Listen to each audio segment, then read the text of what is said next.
Nasaan na ang surprise witness na si Orly Gutesa?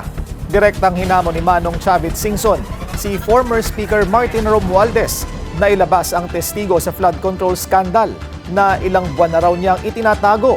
Narito ang agenda report ni Attorney Karen Jimeno.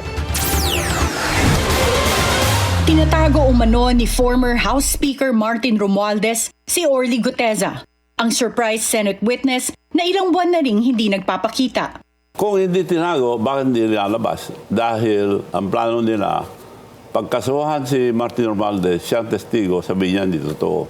Ayon yan kay former Ilocos Sur Governor Luis Chavit Singson.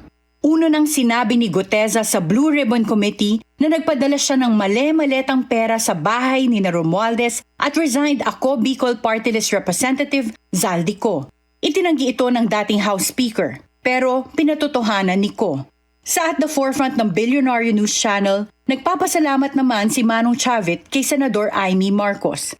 Dahil ito sa isinumiting Senate resolution kung saan nananawagan ang senadora na imbestigahan ang testimonya ng mga dati umanong bagman na konektado kay Ko.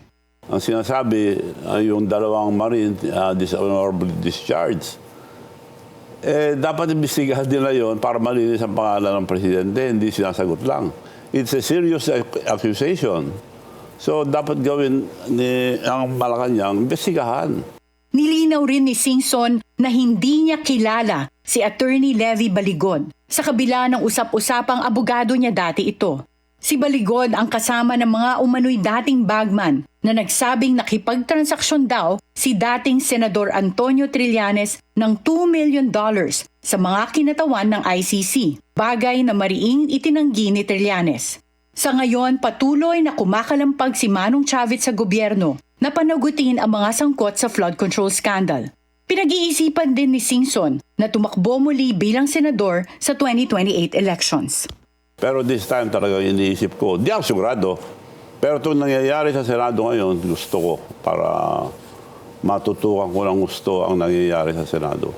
At ang kanyang pangulong susuportahan, si VP Sara Duterte. Para sa agenda, Attorney Karen Jimeno, Bilyonaryo News Channel. Manatiling nakatutok sa Bilyonaryo News Channel. Sumubaybay sa aming social media accounts at mag-subscribe sa aming YouTube channel para sa mga eksklusibong balita at storya.